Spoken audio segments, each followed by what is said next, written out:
Filippiläiskirjeen 4. luku. Minä ihastuin suuresti Herrassa, että te jo vihdoinkin olitte elpyneet pitämään minusta huolta, johon teillä ennenkin oli ollut halua, vaikka ei tilaisuutta. Ei niin, että minä puutteen vuoksi tätä sanon, sillä minä olen oppinut oloihini tyytymään. Osaan elää niukkuudessa, osaan myös elää runsaudessa. Kaikkeen ja kaikenlaisiin oloihin minä olen tottunut, sekä olemaan ravittuna että näkemään nälkää, elämään sekä runsaudessa että puutteessa. Kaikki minä voin hänessä, joka minua vahvistaa. Kun ihminen on oppinut olemaan tyytyväinen ihan kaikenlaisissa oloissa ja olosuhteista huolimatta, ja hän tekee Jumalan tahdon omassa elämässään, häntä voidaan pitää menestyvänä ainakin Raamatun mittapuun mukaan. Ihminen osaa elää silloin tyytyväisenä. Tuo sana puutteessa tarkoittaa sitä, että ihminen elää alle toimeentulorajan. Silloin ei tahdo olla edes sitä, mitä tarvitsisi. Niukkuudessa eläminen tarkoittaa sitä, että tulee itse toimeen, kaikkea on riittävästi, mutta ei yhtään ylimääräistä. Runsaudessa eläminen tarkoittaa sitä, että kaikkea on yllin kyllin, itsellä on kyllin ja toisille voi antaa siitä, mikä on yllin. Länsimaisen hyvinvoinnin keskellä on syytä aivan erityisesti muistuttaa itseään siitä, että runsauden myötä kasvaa myös vastuu vähäosaisista. Herran sydän oli lähellä niitä, joilla oli ajallista puutetta. Köyhille julistetaan evankeliumi.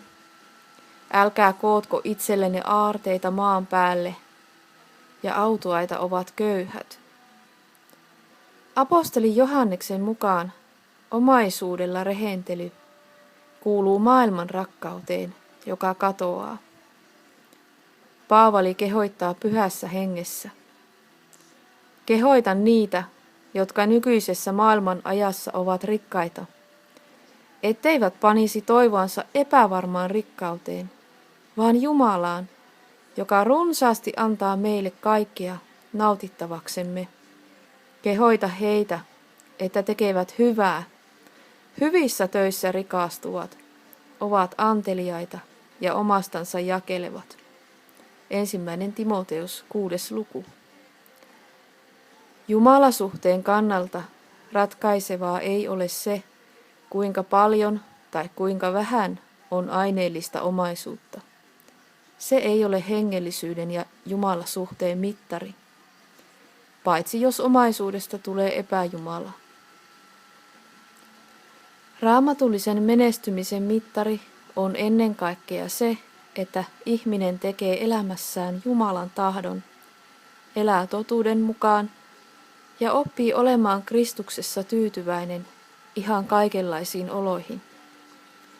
Raamatusta voimme lukea siitä, että Paavalikin joutui ahdinkoihin. Hän oli todellisissa vaikeuksissa. Kuitenkaan hän ei antanut sen katkeroittaa mieltänsä. Paavali kirjoitti: sen tähden minä olen mielistynyt heikkouteen, pahoinpitelyihin, hätään, vainoihin, ahdistuksiin, Kristuksen tähden, sillä kun olen heikko, silloin minä olen väkevä.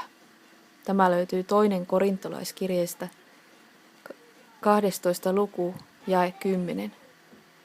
Paavali oli löytänyt suuren viisauden. Voima olikin heikkoudessa. Hän ei ylpeillyt omasta voimastaan, vaan Jeesuksen voimasta. Paavali oli huomannut, että Jumala on uskollinen. Jos Jumala sallii myrskyt, hänellä on myös valta ne tyynnyttää. Paavali oli huomannut, että Jumalan sana meni eteenpäin voimallisesti silloin, kun oli suuria vaikeuksia ja koetuksia. Jumala saattoi näyttää voimansa inhimillisen heikkouden keskellä. Paavali ei enää peljännyt mitään. Hän kirjoittaa, että hän on oppinut oloihinsa tyytymään. Itse en ole vielä tuon kaltainen. Toivoisin, että olisin. Tiedän, että olen elämässäni haalinut itselleni asioita, ja silti minun tekee aina vain mieli lisää. Ihmisen luonne vain on sellainen, ettei se halua tyytyä mihinkään. Sen on saatava lisää. Paavali oli kuitenkin oppinut. Miksi minäkin en voisi oppia? Paavalilla oli jotain sellaista, mitä Jeesuksella on. Hänellä oli Kristuksen mieli. Olisipa minullakin sellainen mieli kuin Jeesuksella oli. Silloin minäkin voisin tyytyä siihen, mitä minulla jo on, ja kiittää kaikesta Jumalaa.